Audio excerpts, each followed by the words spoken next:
महादेव कहते हैं, अतीत का प्रभाव जब तक मस्तिष्क पर छाया रहता है नष्ट का कारण ही बनता है, जिसका एकमात्र समाधान यही है कि शीघ्र से अतिशीघ्र अतीत से उभरकर वर्तमान को स्वीकारना होता है।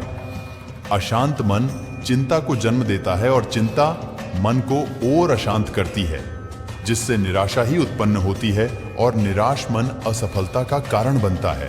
आत्मविश्वास अच्छा होता है, लेकिन जब वही आत्मविश्वास व्यक्ति के अहंकार में परिवर्तित हो जाता है तो वही आत्मविश्वास व्यक्ति को निर्बल बना देता है।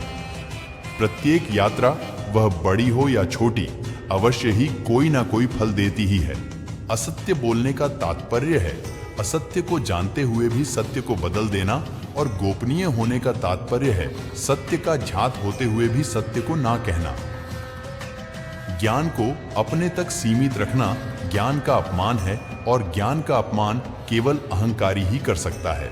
उचित समय पर यदि कोई कार्य करना भूल जाए तो उसे पुनः करने के लिए उपयुक्त समय की प्रतीक्षा करनी पड़ती है। जिस प्रकार सुख की अनुभूति के लिए दुख का आभास अनिवार्य है, उसी प्रकार साहस की अनुभूति के लिए भय का सामना भी अनिवार्य है।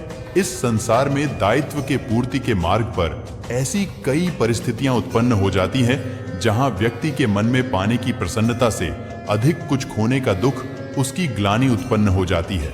जो सदैव अपनी आत्मरक्षा हेतु चिंतित रहते हैं, जिनके प्रत्येक कर्म के पीछे सर्वोच्च पद को प्राप्त करने की प्रतिष्ठा की मंशा हो, वो किसी और की रक्षा करने योग्य हो ही नहीं सकता। एक महासागर में एक छोटी सी नौका तब तक नहीं डूब सकती जब तक महासागर का जल उसमें भर नहीं जाता।